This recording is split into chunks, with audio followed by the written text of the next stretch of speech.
Hello everybody and welcome back. Today I thought I would do a follow-up to my stylized hatching tutorial. There's a link in the description. If you haven't seen that yet, go ahead and watch it. It'll be important. But today I thought the next logical step would be to do some more complicated surfaces. We did a sphere, a cube, and a cylinder in the previous video, but here I'm going to show you how to do some sort of like compound surfaces, I guess. So we're going to start with a little flag here, and we're just going to draw a rectangle, if I can draw correctly here. And you know, it doesn't have to be perfect, whatever. We're going to divide that in half and then into quarters, and we're going to make ourselves a little bit of a flag by using half cylinders. So we're going to start here and we're going to draw the half of the ellipse that makes the end of a cylinder. And so we'll just start here and we'll draw that like that. And one down here. And then we can come up this way and draw the other half on this section. Same thing here. And then coming downwards, like so, and then upwards, like that. All right, and so how we're going to create our wireframe on this is we're going to draw some lines dividing our cylinders in half, like so. And then we will draw a couple lines on each cylinder, or half cylinder, excuse me, following the contour of the top and bottom edges. So we'll do something like that. And then connect those together like so, like so. All right, so there's one shape. The next one we're going to do is a sort of, I call it the room divider, the privacy screen, I guess. And it's going to be basically the same thing, but with angled surfaces instead of curved. So we're going to start the same way, divide our rectangle into 4. This time we're going to stop there. We're not going to divide it into 8. We're going to draw these big V shapes coming down, like so. Keep the points about the same level, like that. And then the same thing down off the bottom edge. Like so. Oops. Scoot that over just a tidbit. Draw your line all the way down like that. And just follow this same angle with your lower line. And bam. We can erase these upper chunks here. We don't need those anymore, and we can erase these little crossing through lines. Now, to make our wireframe on this one, we're going to do the same thing. We're going to divide each section into 2, like this.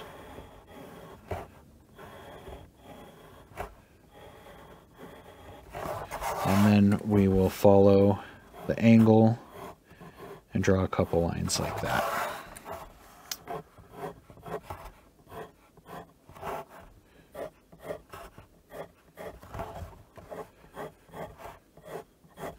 And there you go. You got your privacy screen and your waving flag. Okay, so we'll start with the flag, and I'm just going to give it a light erase real quick. And then let's draw our kind of our little arrow to make our light source. So we'll start with the cylinder coming down this way, and then we'll do a cone. And basically that gives us our light source in perspective coming from the top left downward.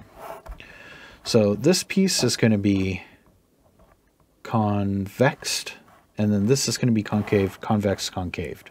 So if our light source is coming from that way, this part is going to be highlighted. Then this is going to be transitioning into shadow. So probably about halfway through there. This is going to be completely in shadow here. And then this section is going to be highlighted. Then transitioning into, or no, wait, sorry. I almost screwed up. This is going to be another highlighted section right here. See, both these faces are facing towards the highlight. This is going to be transitioning into shadow, completely filled in shadow, and then highlighted here. So, how that's going to look when we shade it in is, I'm going to turn it sideways because it's easier for my hand. What we're going to do, I'm going to start with the shadows because I feel like that'll be the easiest way. And we're going to follow the contour with our hatching. Follow those curved lines. So that's the top and the bottom, and then these wireframe lines we put in. We're going to follow that curve the whole time. Curve, curve, curve. And we're just going to make a shadow in this whole section. Right? Bam. Okay, then we have another section that's completely in shadow. Same thing. Follow the contour completely all the way across.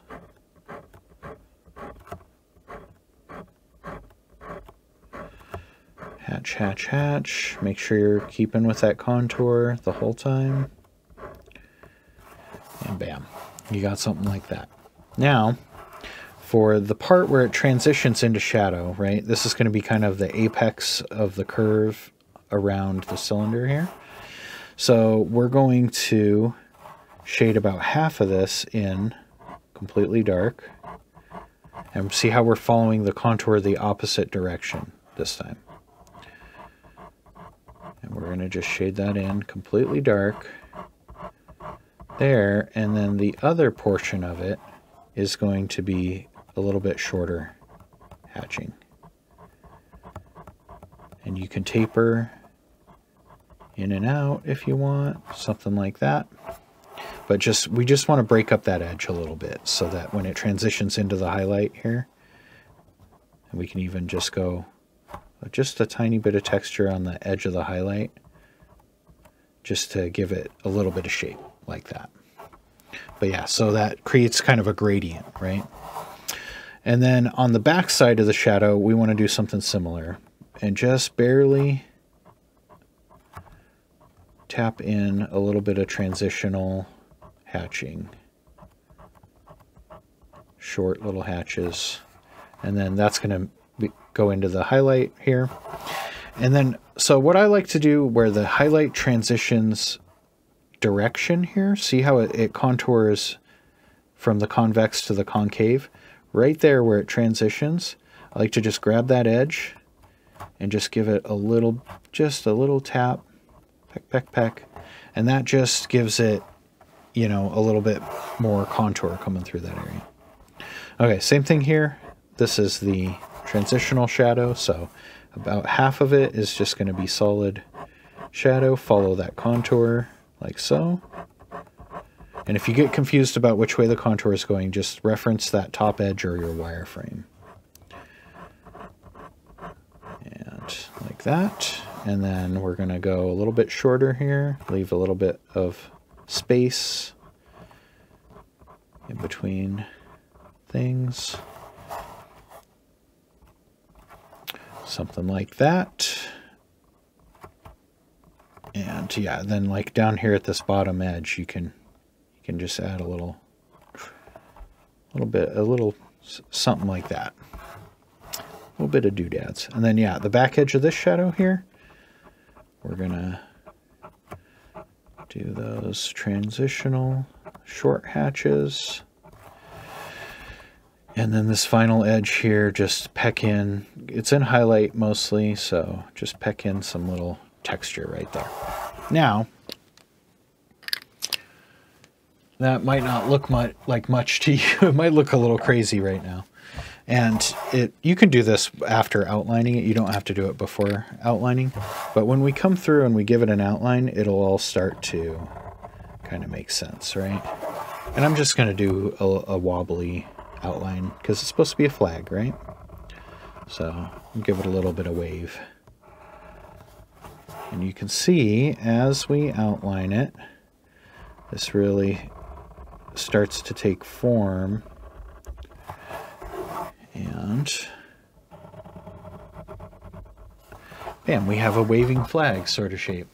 I'll shade it out, right? So next, let's do the room divider. And let's give it a light erase. This one's going to be a little bit different. So because this has flat surfaces and angles in it, we're not going to do those transitional hatching areas. This one might actually be a little easier. Maybe I should have done this one first, but that's okay. So what we're going to do is we're going to follow our grid here, and we're going to do nice straight lines for our hatching here. I mean, they don't have to be perfectly straight, just not curved. I guess, if that makes sense. And we'll do a section of them like that, because you see how we've divided the wireframe into sections like this, right? So we're just going to follow that wireframe. And then for this one, we're going to butt right up to that edge. So get right up to next to it, and we're going to try and get that transitional edge nice and crisp. It doesn't have to be perfect. In fact, I kind of like a little bit of wobble to it. It kind of, I don't know, makes it look like it was drawn by a person, which is nice in the, you know, this day and age where they got AI drawing stuff for us now. Might as well embrace the jank, wabi-sabi, lean into the humanity, I guess. But yeah, follow that angle, which is basically the same thing as the contour line. And do your rows like this. This is the shadow side. The light source is hitting this side, missing this side, so bam. And that side is complete. We'll add a little bit of hatching here to just kind of complete that edge. Now, what I like to do for the highlighted surfaces is just give them a little bit of hatching to kind of represent the contour, right? So that it's just a little bit. That's not what I'm doing here. I'm just being nitpicky there. But what I'll do is I'll add, it's basically just contour lining, but you just throw in a couple bits of hatching here and there. You don't want to do too much. You overdo it and it starts to change the value of the surface, right? Something like that. And it just gives it a little bit of texture. And you can vary this depending on what kind of texture you want. If you want it to be, you know, really grainy, or if you want it to be bumpy, it can, you know. But for this demonstration, we're just doing a smooth surface. So like that, a somewhat smooth surface anyways. All right, so there's that. We're going to outline it real quick. And it's going to become our room divider. Lovely. Brace the jank. That's the serious jank. I'm moving quickly here because I'm trying to keep the video to a reasonable level here. And yeah.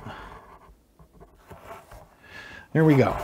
So you can see here the light source and the contour kind of dictates which way everything goes. So you can kind of figure it out. And you can make these sort of compound shapes. So what I'm going to do real quick is I'm going to sketch out a little drawing. I'm going to do like a snail with like a angular shell, just to kind of, the shell will kind of represent the angular part, and then his gooey, you know, flexible body will kind of represent that. And I'll show you how you can kind of use it in practice. But I'm going to time lapse through the sketch here. So that it doesn't take forever. So anyways, I'll be right back after the time lapse, and I'll explain how we can kind of put this into practice.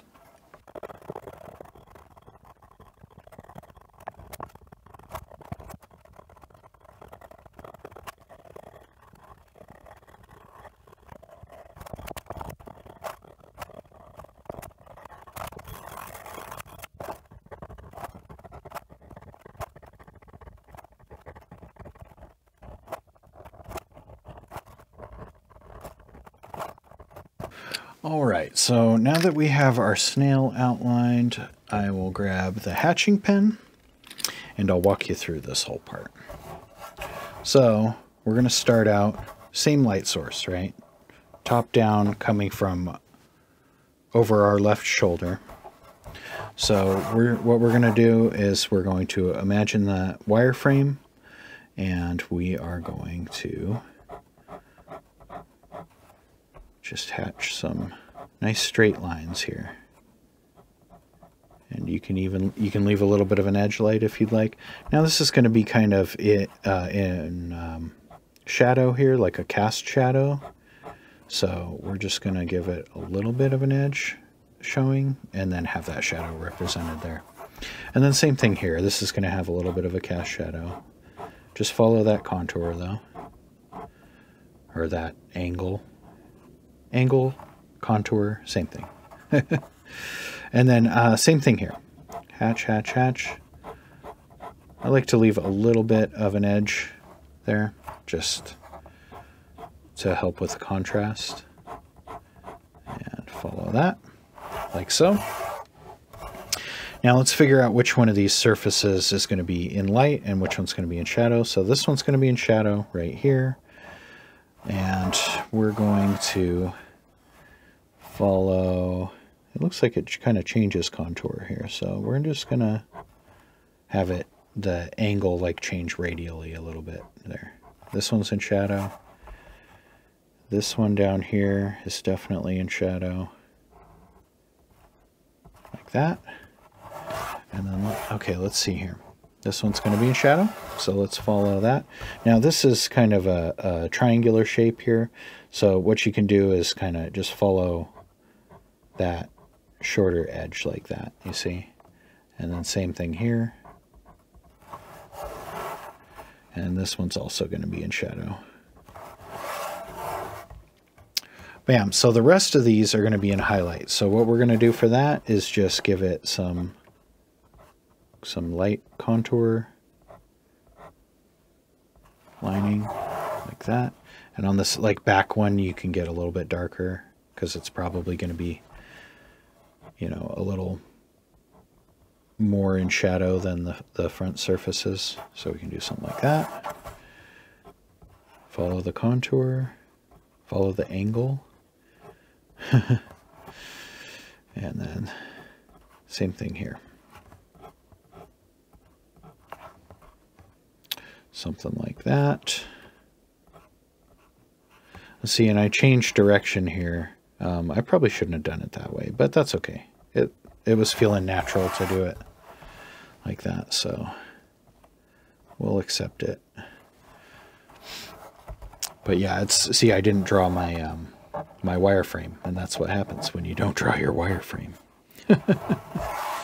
So let's see, we have a decision to make. We can keep going like that, or we can change it back. Let's keep going with it like this. It'll end up.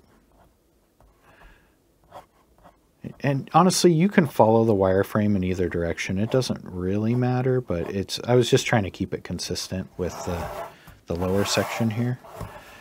But this is fine too.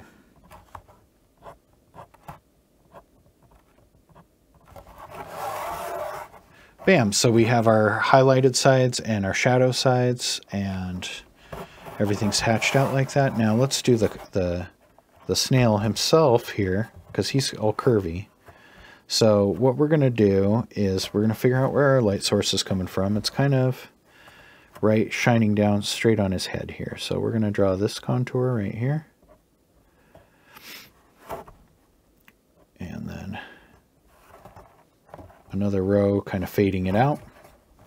And then the light source is going to be hitting right in this area. So we'll do a little bit of a contour hatch that way. And the more complicated these shapes get, the more difficult this is going to be. So just practice it, and you know. Now this is going to have a little bit of a drop shadow here, which I'll go over cast shadows. I don't know if I said that already in this video, but if I haven't said it already, I'll go over cast shadows at some point in the future. They're their own thing that is just crazy. So, all right. So there's that top edge. Let's give him a little bit. Let's pull this hatching up just a little bit here. That's going to work a little bit better here. There we go. Something like that. And you can see we have that concave, convex sort of contour shape here. Same thing back here. Follow the contour, concave or convex, and then it switches to concave. Back here. This is going to be a little bit in shadow behind the shell. And then right here, let's see, I don't know where the shell's going to... Yeah, it looks like the shell would actually cast a shadow onto this, so we'll just follow that contour like so. And then all the way, almost all the way out to the end, like that. Get some stuff. My pen has a booger. Give me 2 seconds here. It's got like some eraser dust stuck in the tines or something. Maybe paper fibers. Let's give it a wipe here. Try and clean it up. Okay, so now the side face of the snail is going to be... Let's see, the light's going to be coming down this way, so we're definitely going to have a shadow coming back this way.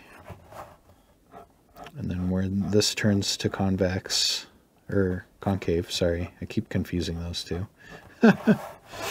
It's going to have a shadow, then a transition area, and this will be a highlight here, but we'll grab that bottom edge, just do something like that.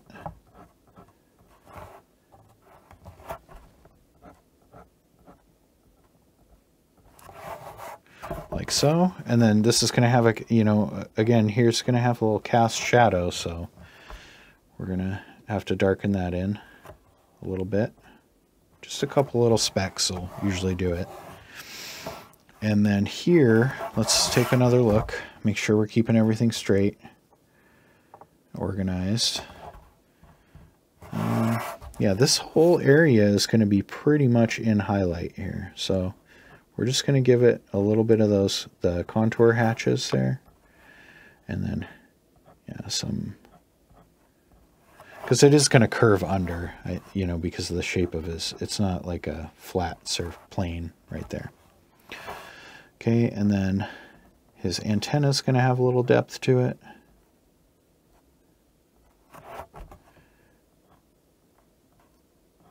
And just kind of come through and... fine-tune little stuff as you see it. It's not an exact science. It's more art than science. All right, that looks pretty good to me. So we're going to just shade his little frill under here real quick, like so. Just follow that contour.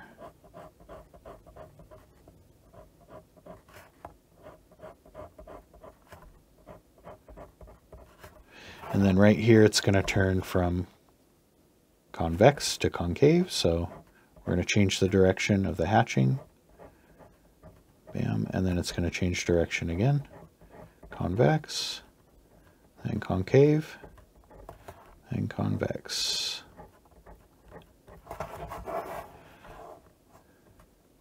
And just by changing the curve, the direction of the curve of these tiny little lines, you can convey a lot of visual information. So, and I'm just adding a little bit more of a butt onto him. Okay, and then just to finish it off, we'll do these little antennas, but that's, pretty obvious. I just like to peck in a little edge here. So yeah, hopefully this was helpful. If you found it useful, go ahead and give a like and a subscribe. Leave me a comment if you have any questions, or if you just want to say hi, that's fine. And a special thank you to my patrons on Patreon. You guys, make it so that I can buy some extra art supplies every month, you know, and all that kind of stuff. I appreciate it. And if you feel like signing up for my Patreon, there's going to be a link in the description and at the end of the video here. And you will get your name on the inside cover of my sketchbook here. So thank you to all these people. And yeah, hopefully this all fits on the screen here. Yeah, thanks for watching, and I will see you in the next one. All right, bye.